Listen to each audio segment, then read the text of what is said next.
episode 5 of Daredevil Born Again. They're doing a double episode today with a big one, 5 and 6. I just watched 5 right now, and this one opens up on St. Patty's Day. So I'm like, oh, so basically now we're in March of 2027 now, because that's where Born Again is now set. Because we've had the loss of Foggy with Bullseye, then of course we have the time jump that goes into New Year's Eve, and then of course we're in 2027. But we're not seeing continuations of Kingpin and Vanessa and all that stuff going on, and airing with Punisher. Nope. This is a very simplistic episode.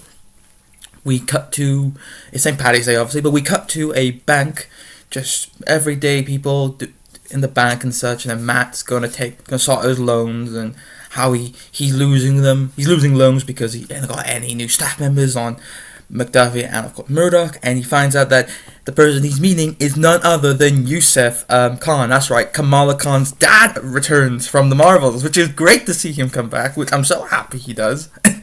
And in this episode, him and Matt get along really well, so it comes very nice to meet each other about the loans and stuff. But then out of nowhere, these Irish thugs come in who apparently might be, I think they could be working with Vanessa. I mean, they might be from Red Hook, but they're Irish thugs. They storm they do a heist. The Inside Man, of course, a heist obviously, and it's not doing great. People don't know what to do. They get on the ground and they got their guns out, and what they're there for is to find this special like ruby stone, or not like, it's not ruby stone, but it's like an orange kind of stone, all that, and and of course, when the feds come in, they kind of sort it out, and then the Detective Angie comes in, and it's really good. The way it's filmed was fantastic. I mean, it was all like, it's really like one episode. It's really like, this episode might have had like 2 scenes, and the entire scene is just the bank negotiation situation. It's so good. You get to see Matt rely more on his senses, which I love to see him do, and you get to see him kick ass without the suit, which is nice. And it is done so well. I mean, as well.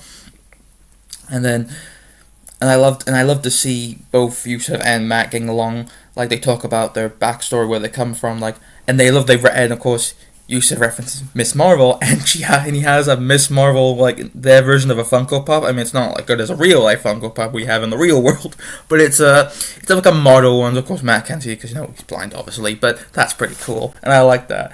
And I mean, I'm glad they made reference to Miss Marvel, because she's of course in New Jersey, and now of course she's forming the Avengers with her Cassie, probably Chavez, and of course now Kate Bishop, obviously, because we saw her in the Marvels, obviously at the very end of that movie.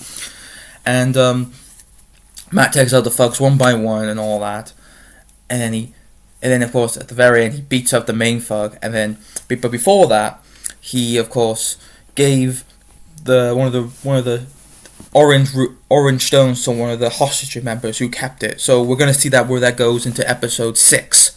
But this was really good. I didn't expect this to be like a full like episode of a one scene. It felt like it was a great, like, not like one take. It was the whole segment was around the bank negotiation heist, which was really good.